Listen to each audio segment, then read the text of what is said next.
Pendant 10 ans, on a fonctionné avec des maisons de retour, avec des accompagnements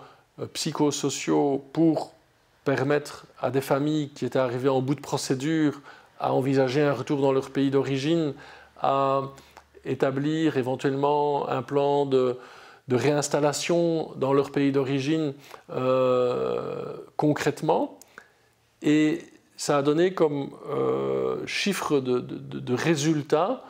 environ 65% de taux de réussite. Alors, est-ce que pour un tiers d'échecs, on doit recourir à cette arme ultime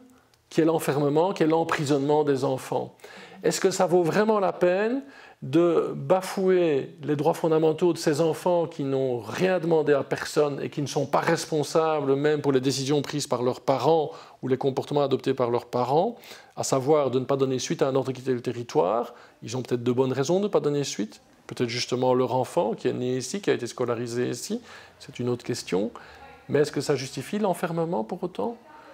Je crois que poser la question, c'est y répondre. Il y a peut-être aussi une réflexion plus large d'envisager la régularisation pour raisons humanitaires de ces familles avec enfants, parce que les mêmes qui disent qu'il faut expulser ces familles disent que par ailleurs on doit importer une force de travail avec des travailleurs qu'on aurait choisis pour leurs compétences, mais sans égard avec le fait qu'on a peut-être ces travailleurs présents sur le sol belge qui pourraient exercer ces jobs-là, avec leurs enfants dont on a déjà investi dans leur éducation